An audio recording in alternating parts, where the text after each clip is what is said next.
As well as being a bona fide music legend himself, George Michael worked with some of the greatest recording artists of all time during his incredible career, including Aretha Franklin, Elton John, Mary J. Blige and Whitney Houston. But there was one British artist in particular who he never got the chance to record with before his untimely death on Christmas Day last year.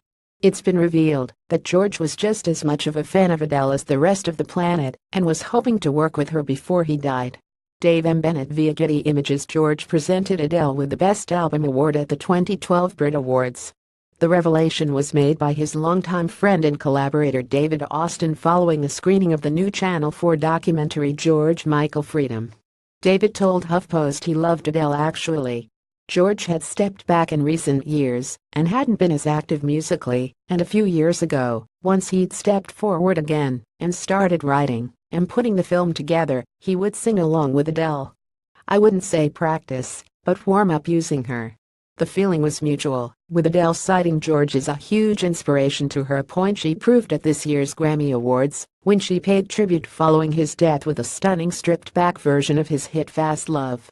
Kevin Winter via Getty Images. Adele paid tribute to George following his death at this year's Grammy Awards. My earliest memory of me being a fan was Fast Love, Adele told the press after her performance.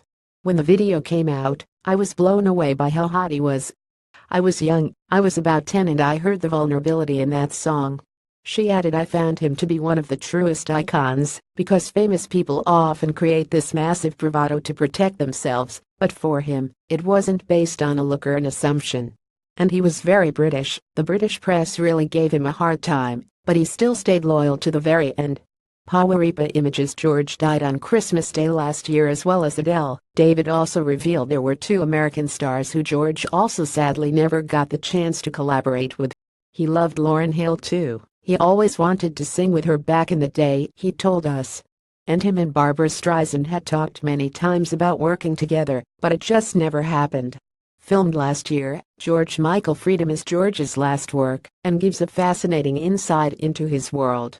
Produced, edited, and narrated by the singer, it follows the 5-year period in his life that saw him fall in love for the first time, and follows the gripping story of the making his second solo album Listen Without Prejudice Vol. 1, and the subsequent infamous battle with his record company Sony Music. George Michael Freedom will air on Channel 4 on 16 October at 9 p.m. Read more.